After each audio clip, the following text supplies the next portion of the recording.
Praise the Lord. जय मसीह की। प्रभु यीशु मसीह के नाम से एक बार फिर मैं आप सबका स्वागत करता हूं। परमेश्वर का मैं शुक्रिया अदा करता हूं इस सुंदर समय के लिए। एक बार फिर परमेश्वर ने मुझे ये मौका दिया कि मैं आपसे परमेश्वर के वचन से बात कर सकूं। आज जिस विषय पर मैं आपसे बात करना चाहता हूं वो एक घटना है जिसका जिक्र है मरकुस की पुस्तक उसके 6वें अध्याय में। हम देखते हैं वहां 33वें वचन से लेकर 44वें वचन में इसका जिक्र है। यहां पर यीशु मसीह अपने चेलों से कहते हैं तुम इस बड़ी भीड़ को खाने को दे दो। तो चेले यीशु मसीह से कहते हैं क्या हमारे पास 100 दिनार की रोटियां हम खरीद के लाएं और इन्हें खिलाएं। तो यीशु मसीह उनसे कहते हैं तुम्हारे पास कितनी रोटियां हैं। और यहां पर लिखा है कि फिर चेले जाते हैं और वहां देखते हैं तो पाते हैं कि एक बच्चे के पास एक लड़का वहां पर है जिसके पास 5 रोटियां हैं और 2 मछलियां हैं। और वो लेकर आते हैं और यीशु को कहते हैं कि प्रभु ये 5 रोटी और 2 मछली है। और बाइबल कहती है उन 5 रोटियों और 2 मछलियों को यीशु मसीह ने तोड़ा, परमेश्वर का धन्यवाद किया, वो लोग बांटते चले गए और सब लोग खाकर तृप्त हो गए और बहुत सी टोकरियों में वो रोटियां और मछलियां बच गई। इस घटना में हम क्या सीखते हैं, यीशु मसीह हमें क्या सिखाना चाहते हैं। सोचिए वो जो बच्चा है जो 5 रोटी और 2 मछली लाया होगा, वो जब अपने घर गया होगा और अपनी मां से उसने कहा होगा कि मां जो 5 रोटी और 2 मछली तूने मुझे दी थी, आज मैंने और यीशु मसीह ने मिलकर उसके साथ 5000 लोगों को खाना खिलाया। यीशु मसीह मुझे और आपको अपने कामों में सहभागी बनाना चाहते हैं। और वो कहते हैं जो कुछ तुम्हारे पास है सब मेरे पास ले आओ। कई बार हम कहते हैं हमारे पास क्या है, प्रभु हमारे पास तो कुछ भी नहीं है, कोई गुण नहीं है, कोई टैलेंट नहीं है, कोई पैसा नहीं है, कोई समझ नहीं है। प्रभु कह रहे जो तुम्हारे पास है, जो भी तुम्हारे पास है तुम मेरे पास ले आओगे, मैं उसे बहुगुणित कर दूंगा। जब यीशु मसीह काना के विवाह में गए तो हम देखते हैं कि वहां पर दाखरस घट गया। क्या यीशु मसीह वहां पर उस मटकों में हवा से दाखरस नहीं बना सकते थे? वो तो परमेश्वर है, वो कुछ भी कर सकते थे। वो तो उन खाली मटकों को हवा से ही दाखरस बना सकते थे। और अगर वो ऐसा करते तो सारा जो श्रेय है वो यीशु मसीह को जाता 100%। पर वहां पर यीशु मसीह ने अपने चेलों से कहा इसे तुम पानी से भर दो। सबसे आसान काम उन्होंने अपने चेलों से कहा, पानी भरना बहुत आसान काम है। उन्होंने कहा इसे तुम पानी से भर दो। और उन्होंने कहा मुश्किल काम मैं करूंगा। और उन्होंने उस पानी को दाखरस में बदल दिया। आज यही परमेश्वर मुझसे और आपसे चाहते हैं कि तुम अपना काम करो। तुम वो आसान काम करोगे तो मैं तुम्हारे जीवन में मुश्किल काम को मैं पूरा करूंगा। यही यीशु हमारे जीवन से चाहते हैं। कहते हैं तुम अपना काम करो, जो मैंने काम तुम्हें सौंपा है तो मैं अपना काम तुम्हारे जीवन में करूंगा। इन घटनाओं में परमेश्वर हमें यही सिखाना चाहते हैं। वो कहते हैं तुम आसान काम करो, इसलिए वो कहते हैं तुम मुझसे प्रार्थना करो। क्या वो हमारी प्रार्थना के बिना हमारे जीवन में काम नहीं कर सकते? पर वो कहते हैं तुम प्रार्थना करो। प्रार्थना करना आसान काम है पर मुश्किल काम वो हमारा परमेश्वर करेंगे। यिर्मयाह की पुस्तक उसके 33वें अध्याय के 3 वचन में लिखा है मुझसे प्रार्थना कर और मैं तेरी सुनकर तुझे बड़ी बड़ी और कठिन बातें बताऊंगा जिन्हें तू अभी नहीं समझता। हमारी प्रार्थना के बिना भी वो सब कुछ कर सकते हैं, पर वो चाहते हैं कि हम प्रार्थना करें। वो चाहते हैं कि हमारे पास जो कुछ है हम उसके पास ले आएं, वो परमेश्वर इससे बहुगुणित कर देंगे। हमारा परमेश्वर इन सारी घटनाओं में हमें यह सिखाना चाहता है कि तुम्हें मैंने जो काम सौंपा है वो काम तुम्हें करना है। जब तुम वो काम करोगे तो मैं अपना काम करूंगा। इस लड़के के पास 5 रोटियां और 2 मछलियां थी। अगर वो कहता कि मैं क्यों दूं इसे, ये तो मेरे लिए है ना, ये तो मेरी आज की रोटी थी, मैं इसमें से 1 रोटी और 1 मछली रख लेता हूं। तो यीशु मसीह कहते तू सब अपने पास रख ले। क्या हमारा परमेश्वर उस 5 रोटी और 2 मछली पर निर्भर है? पर एक बात मैं आपसे कहना चाहता हूं, हमारा परमेश्वर या तो हमारा सब कुछ चाहता है या हमारा कुछ भी नहीं चाहता। वो कहता है या तो अपना सब कुछ मेरे पास ले आओ, जो कुछ तुम्हारे पास है। वो ये हमारे मन को देखना चाहता है। वो हमारी 5 रोटी और 2 मछली पर निर्भर नहीं है, पर वो चाहता है कि तुम अपना सब कुछ मुझे दे दो। और वो कहता है बहुत आसान काम मैं तुम्हें बोल रहा हूं, क्योंकि हमारे पास क्या है। वो कहता है तुम अपना जो है आसान वो तुम करो और मैं सारा मुश्किल तुम्हारे जीवन का मैं करूंगा।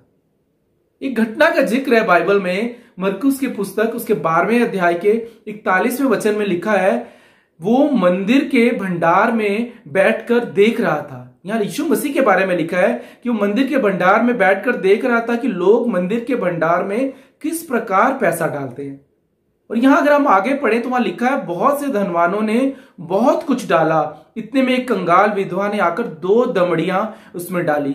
तब उसने अपने चेलों से को पास बुलाकर उनसे कहा, मैं तुमसे सच सच कहता हूं कि मंदिर के भंडार में डालने वालों में इस कंगाल विधवा ने सबसे बढ़कर डाला है, क्योंकि सब ने अपनी धन की बढ़ती में से डाला है, परंतु इसने अपनी घटी में से अर्थात जो कुछ अपनी सारी जीविका थी डाल दी। बाइबल कहती है कि उसने अपनी सारी जीविका डाल दी।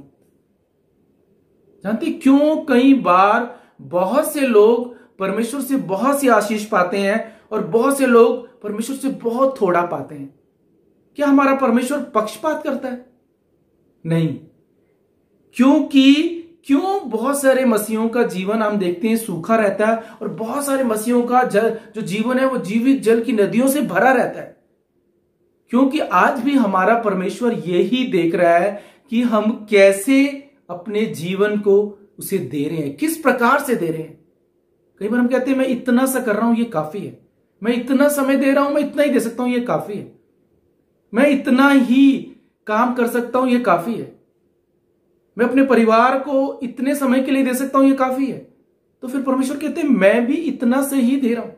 जब हम कंजूस हो जाते हैं ना तो हमारा परमेश्वर भी हमारे लिए कंजूस हो जाता है।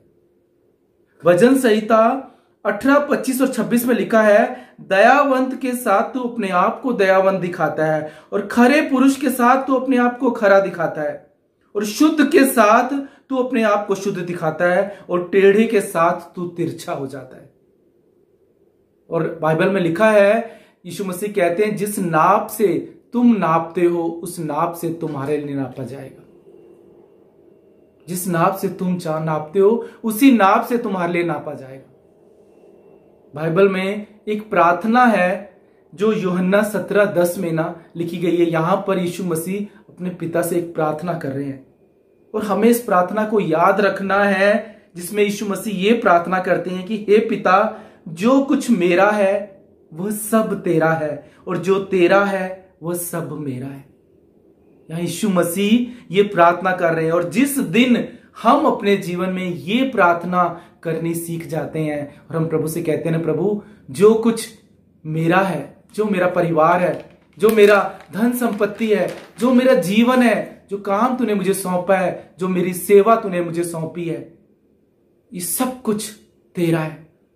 यीशु मसीह कहते हैं अच्छा ये सब कुछ मेरा है, तो फिर सुन, जो मेरा है वो सब कुछ भी आज से तेरा है। हमारा परमेश्वर कहता है कि दयावंत के साथ तू दयावंत हो जाता है, खरे मनुष्य के साथ तू खरा हो जाता है।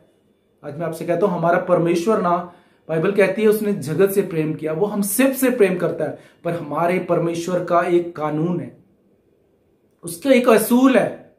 वो कहता है जब तुम कंजूस बन जाओगे तो मैं भी तुम्हारे लिए कंजूस बन जाऊंगा। क्यों बहुत से लोग परमेश्वर से बहुत कुछ पाते हैं और सबको उतना नहीं मिलता? क्योंकि लिखा है तू दयावंत के साथ अपने आप को दयावंत दिखाता है, खरे पुरुष के साथ तू अपने आप को खरा दिखाता है। ये हमारे परमेश्वर का कानून है। मत्ती 7:22 में यीशु कहते हैं जिस नाप से तुम नापते हो उसी नाप से तुम्हारे लिए नापा जाएगा। क्या अद्भुत हमारा परमेश्वर है, कितना प्रेमी हमारा परमेश्वर है। वो अपने बच्चों को इतनी आशीष देना चाहता है।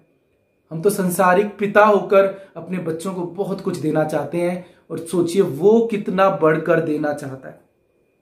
पर एक बात मैं आपसे कहता हूं, जब तक आप ये कहते रहेंगे ना कि ये मेरा है, ये मेरा जीवन है, ये मेरे बच्चे हैं, ये मेरी संपत्ति है, ये मेरा समय है, ये मेरी सेवा है, जब तक हम कहेंगे ये मेरे लोग हैं, बाइबल कहती है सब कुछ चोर चुराता हुआ आपके जीवन से ले जाएगा। जब आपका समय है चोर चुराएगा, जब आपकी संपत्ति है चोर चुराएगा, जब आपके बच्चे हैं तो वो बिगड़ जाएंगे। पर जिस दिन आप ये बात समझ जाते हैं, जिस दिन आप उस पिता के हृदय को समझ जाते हैं जो यीशु मसीह अपने पिता को जानता था, जब यीशु मसीह को आप समझ जाते हैं, उस पिता के हृदय को समझ जाते हैं कि वो कितना आपसे प्रेम करता है और कितना आपके जीवन में काम करना चाहता है, और जब आप ये प्रार्थना करते हैं, प्रभु जो मेरा है, जो कुछ भी मेरे जीवन में तूने मुझे दिया है वो सब तेरा है, उस दिन यीशु मसीह कहते हैं आज से मेरे बच्चे जो मेरा है वो भी सब तेरा है। यीशु मसीह एक बात चाहते हैं, वो कहते हैं जो कुछ तुम्हारे पास है मेरे पास ले आओ, मैं उसे बहुगुणित कर दूंगा। 5 रोटियां 2 मछलियां तुम्हारे पास है, मेरे पास ले आओ, मैं बहुगुणित कर दूंगा। मैं तुम्हें आसान काम कहता हूं, मैं मुश्किल काम नहीं कहता। वो कहते हैं पानी भरो, वो कहते हैं तुम अपना काम करो तो मैं मुश्किल काम तुम्हारे जीवन में कर दूंगा। वो कहते हैं मुझसे प्रार्थना कर। प्रार्थना करना मुश्किल काम नहीं है, वो हमारी प्रार्थना के बगैर भी हमारे जीवन में काम कर सकता है। पर वो कहता है तू मुझसे प्रार्थना कर तो मैं तुझे कठिन और बड़ी बड़ी बातें मैं तुझे बताऊंगा। अपने जीवन में आप एक बात याद रखें, वो हमारा परमेश्वर बहुत हमसे प्रेम करता है, पर वो बड़े ही असूलों का परमेश्वर है, उसके कानून है।